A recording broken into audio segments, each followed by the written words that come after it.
Hey everyone, it's Kendall from the Recording Lounge podcast, and on today's video, I wanted to talk about some methods for making your digital EQs sound a bit more like analog EQs. Now, there's a lot of bad information out there about this topic, trying to make your stuff more analog or whatever, but I'm going to try to dispel some of the myths and back up all of my points with actual measurements of analog EQs, of which I have many. I'm not here to bash any plugin companies or hardware companies or really praise them, actually. So if you came for that or any of my best analog EQ plugin lists, then you're probably going to be disappointed. I'm not here to create drama. I'm here to try to help you understand what's going on. My goal is to help you understand what analog EQs are doing and how you can use this to your advantage when EQing in the box. So let's get started. Okay, so the first tip I have for you is to learn what the curves of analog EQs are actually doing. And that's probably my biggest goal with this video. We're going to take a look at a handful of my analog EQs, and I'm going to show you in real time using Plugin Doctor what the curves actually look like, and what they might look like when recreated on a digital EQ like FabFilter Pro Q3. Knowing what's actually happening is the first step to understanding the reasons why they sound different than your EQ moves in the box. Now, a lot of people make the claim that analog EQs sound more natural or musical than digital EQs, whatever that means. But I believe a big part of what they're hearing is that most analog EQs have very wide, gentle bandwidths, whether we're talking about a shelf or a bell, a boost or a cut, probably much wider than you think. This tends to result in a more gradual, cohesive, and sometimes even more invisible tonal shaping overall. So how wide are we talking about here? I mean, if I just take a 1K band on FabFilter Pro Q3, you can see this is what it looks like, but how does that compare to, let's say, the 1K band on an API 560?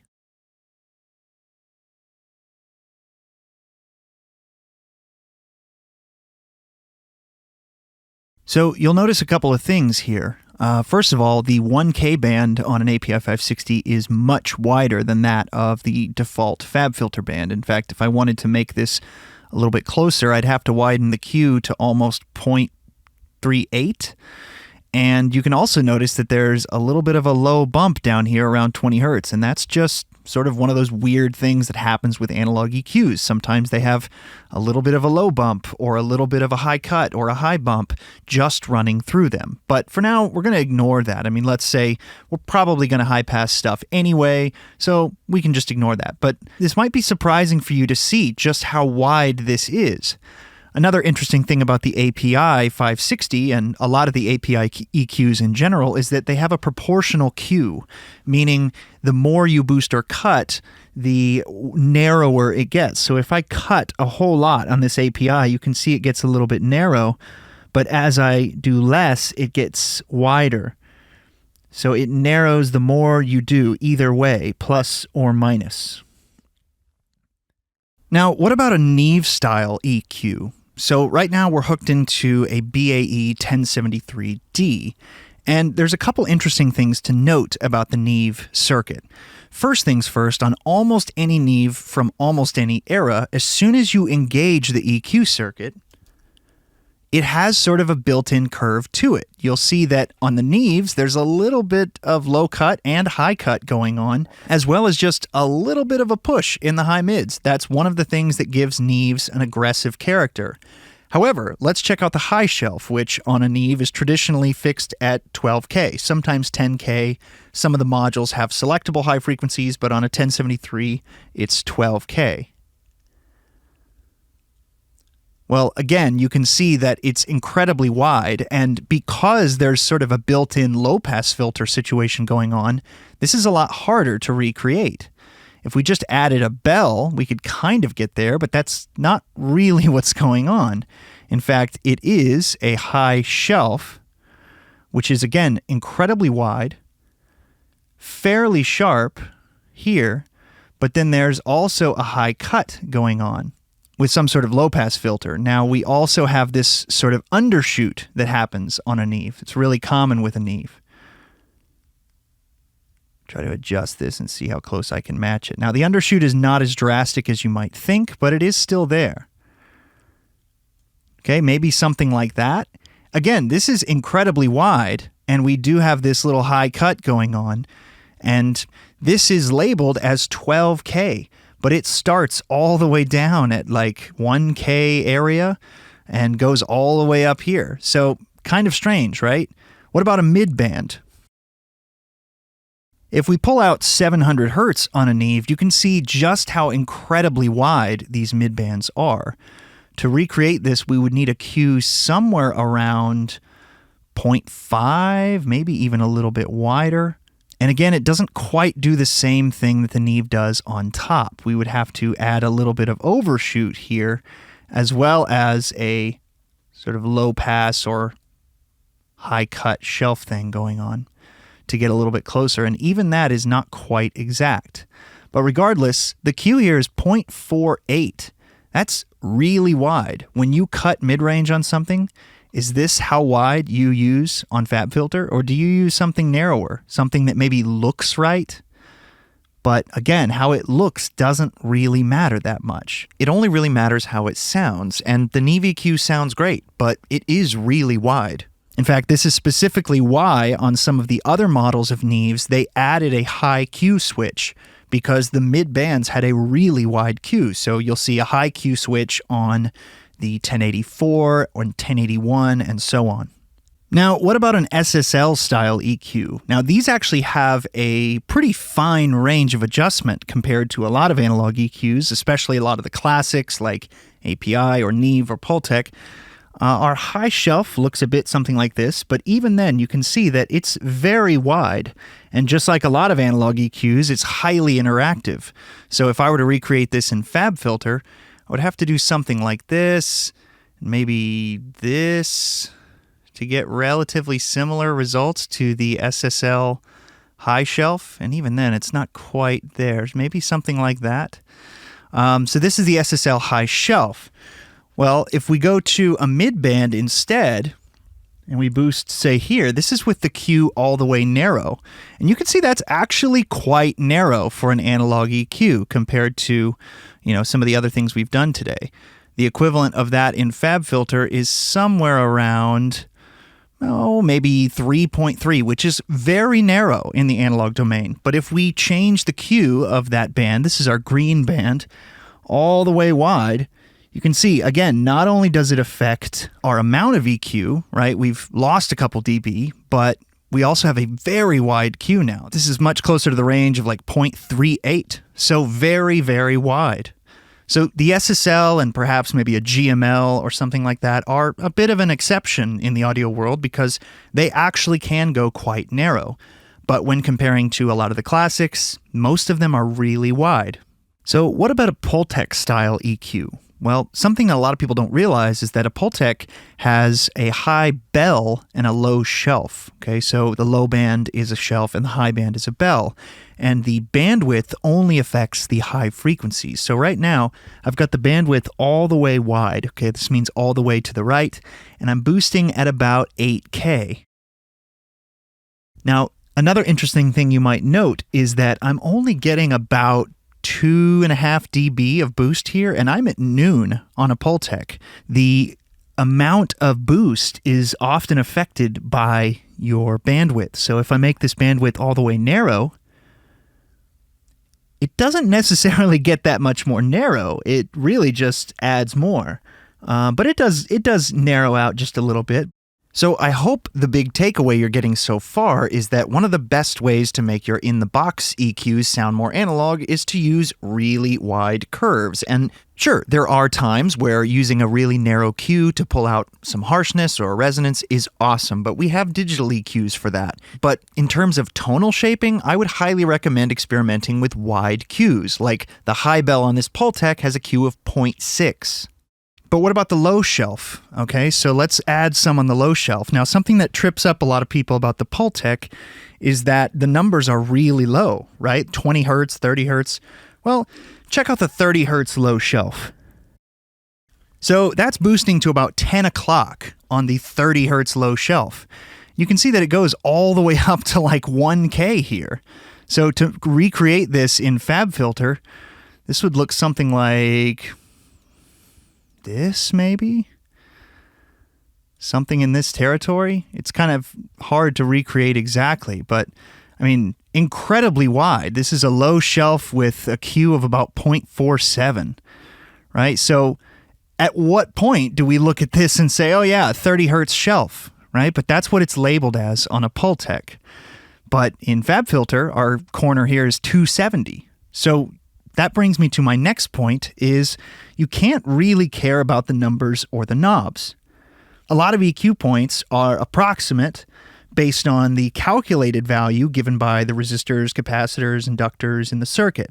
But there's such a thing as component tolerance, which may lead to differences in frequency or decibel values. And not only that, some EQs are just labeled very differently from each other. For example, on the Pultec, what they're probably saying is that 30 hertz is the end frequency, not the start frequency. And in FabFilter, it's kind of neither. It's kind of in the middle.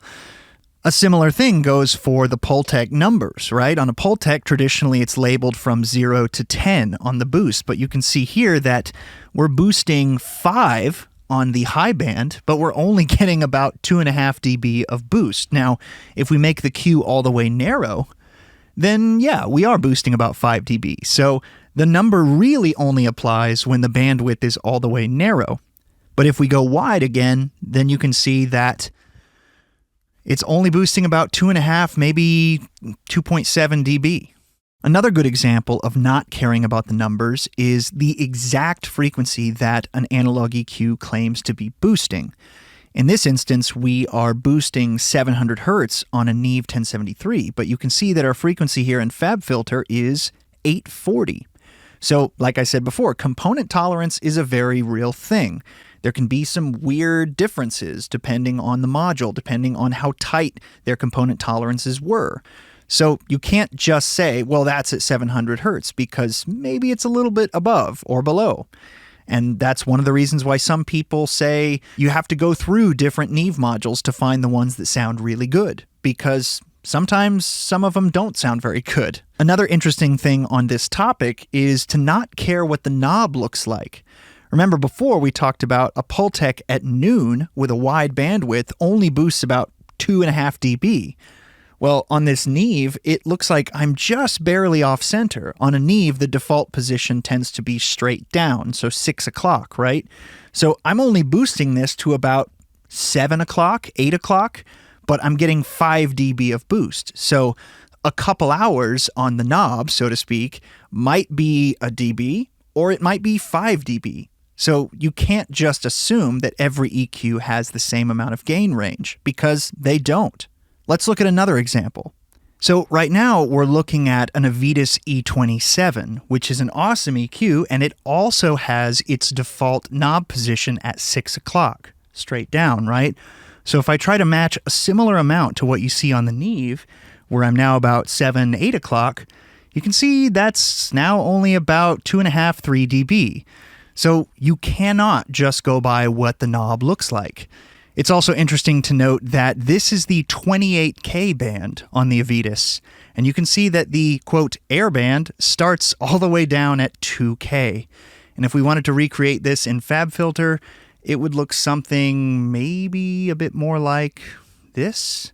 We'd probably have to use a shelf-type shape and then add another low pass on top, similar to the Neve. Maybe something like that, or thereabouts. Now, this brings me to point number 4 about how to make your in-the-box EQs sound a bit more analog. One of the biggest differences between digital EQs and analog EQs is that almost all analog EQs have some amount of saturation present in their circuitry. This could be from transformers, tubes, transistors, or just a combination of all those. But just because something is analog doesn't mean it's just filthy with saturation or sounds like Decapitator or something like that. And perhaps more importantly, it doesn't mean that it saturates all parts of the spectrum equally. So, for example, here we're looking at a harmonic analysis of FabFilter Pro Q3, and you can see that there are no harmonics present. So we have a 100 Hz tone going into our analyzer, and there are no added harmonics. But what about that Avitus E27 that we had? So you can see that not only do we have harmonic content, a second harmonic, third, fourth, fifth, sixth, seventh, we also have a lot more noise. Now, typically, we don't want to add any noise on our signal. That's why most of us turn the noise off on those analog modeled plugins. But even with this analog EQ, this Avita C27, you can see the noise floor is down around minus 130. So it's an incredibly low noise EQ. So again, some of these plugins just really exaggerate how noisy some of these pieces are. In fact, this isn't that noisy in the grand scheme. If we raise the frequency to something like 500, we can see that the Avitas actually has less harmonic content in our highs as we distort higher frequencies. So this is actually the type of EQ that's more likely to distort in your low end than in your high end. If we raise this again to something like 2K, we've still got harmonics, but we're not necessarily getting more or less. In fact, if anything, it looks like we're getting a little bit less. We're getting a little bit more second harmonic here versus when we're down at 100 hertz. We're getting a little bit more third harmonic than second harmonic. So that's an interesting nonlinearity about this particular analog EQ. But let's try something different. What about a Neve style? So upon first glance, you might look at this and say, wow, the Neve doesn't have that much distortion at all. It has a little bit higher noise floor, but it doesn't have much distortion. Well, again, analog EQs are nonlinear, and it depends how much you're driving them. Right now, I'm pushing my signal at 100 hertz and about minus 11, but as I push more into this, we're going to get more and more harmonic content up here. So now as we're really pushing it up to -1, and we're here at line level, you can see that I'm getting a ton of harmonic content. So it really depends how hard you're pushing it. And it does depend on the frequency, like I said. So we're at 100 hertz. What if we go to 1K?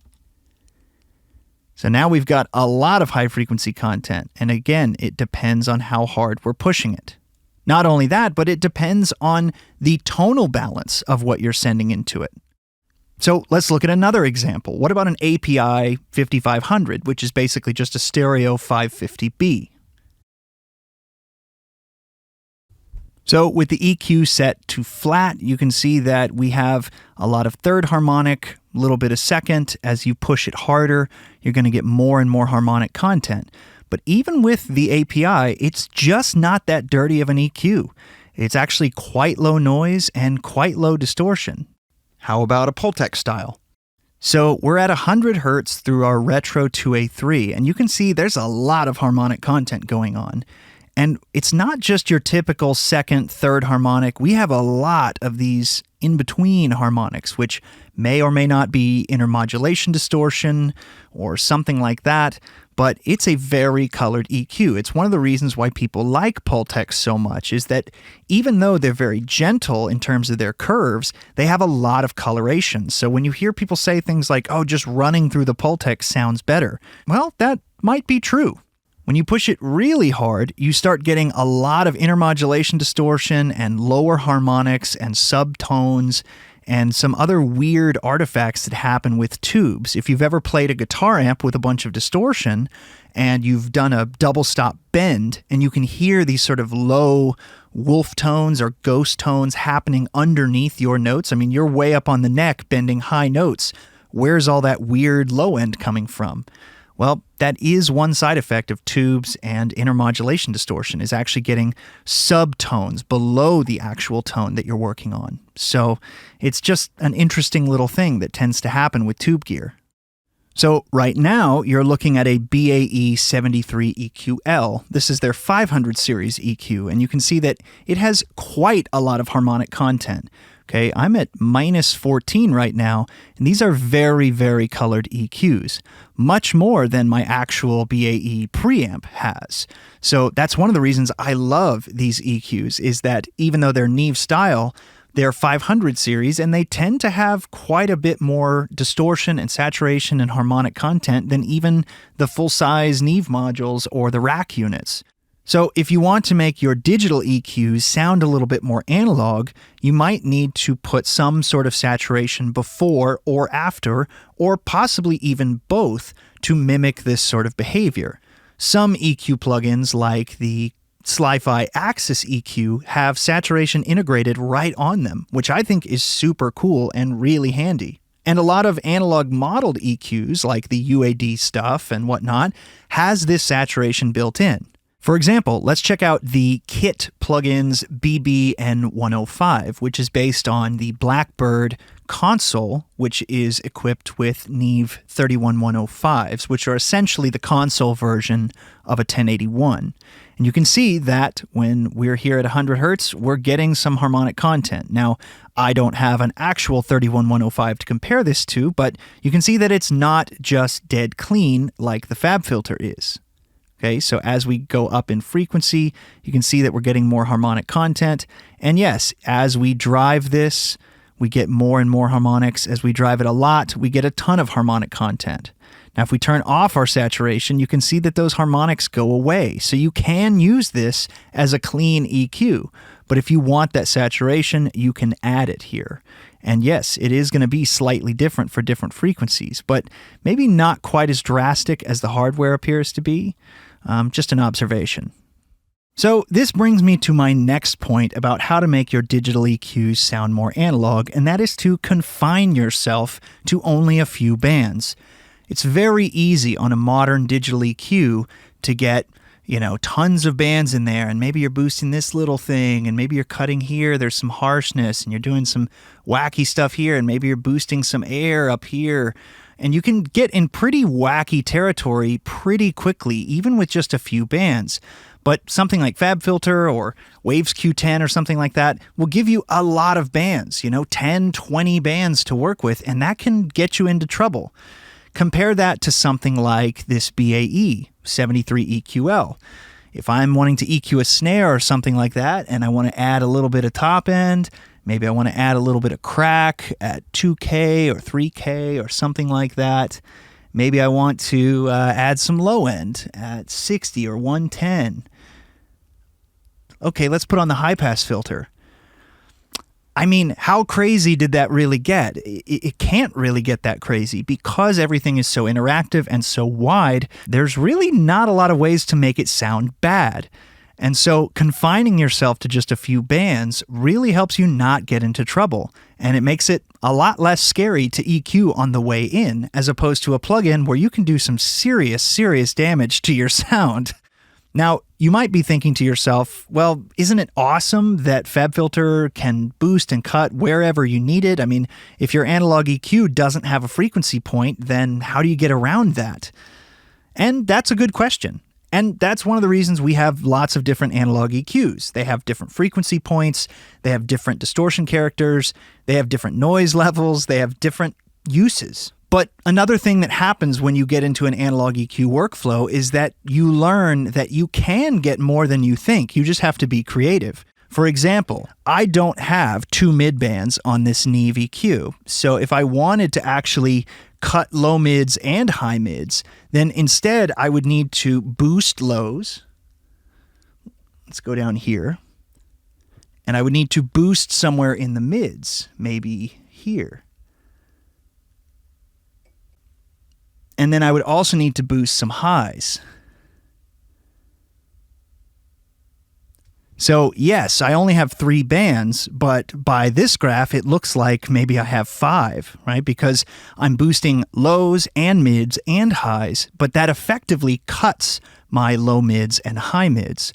So I think you see the point, is that you can get a lot more EQ curves than you think, even if you only have a 3-band EQ or a 4-band EQ. You just have to be a little bit creative with it.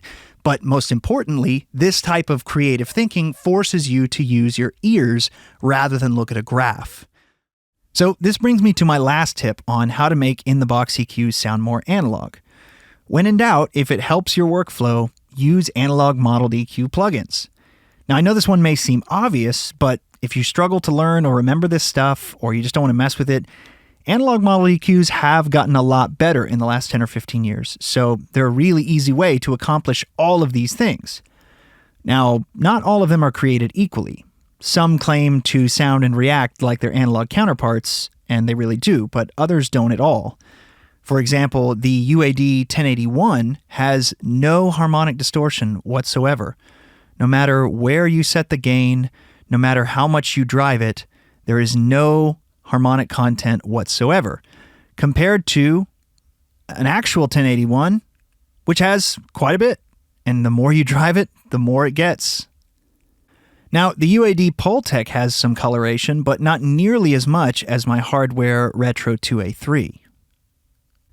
It's interesting, this can go the other way as well, where the UAD 560 has a lot of coloration, but my hardware doesn't have nearly as much. Now, this doesn't mean that UAD designed an inferior plugin, because it depends on what exact model they're comparing it to. It's very possible that they were comparing it to a vintage API 560. Mine is not a vintage 560, mine's from the 2000s. So, depending on which unit they modeled, they might get a very different result. Other plugins, even though they might not be as trendy or look quite like the hardware, might actually be pretty close when comparing a Neve-style EQ. Obviously, there are differences, the noise is different, the harmonics are not quite exactly the same, but in terms of the general spacing and amount of harmonics, it's closer than some of the ones we've seen. The same goes for this piece, and even though I'm not comparing it one-to-one because I don't have this hardware piece or whatever it's modeled after, I do have a tube EQ, and you can see that the harmonic structure is fairly similar. My point is, you can't always judge a book by its cover. You can't know that just because something looks like an analog EQ, that doesn't mean it's actually going to sound like an analog EQ. Now, you could like how it sounds, and there's nothing wrong with that. My point is that using analog modeled plugins can, in general, help you get a lot of these things knocked out of the way without you having to really think about it. Many of the good analog modeled EQ plugins have very similar curves to what they're modeling, and yes, that generally means wide Qs. Most don't have a curved display or a spectrum analyzer, so that helps you ignore the knob positions and care so much about what it looks like. Most have some amount of distortion and harmonic content that is at least reminiscent of their analog counterparts, and they are generally limited to a few bands, just like their originals.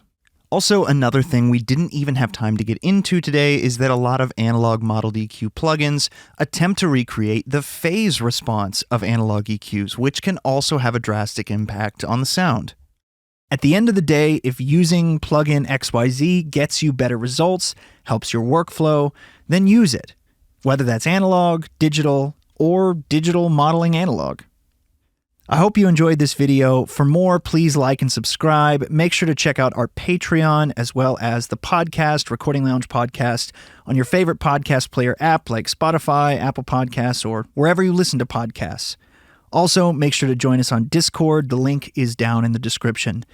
Thanks for watching, and I'll talk to you next time. See ya.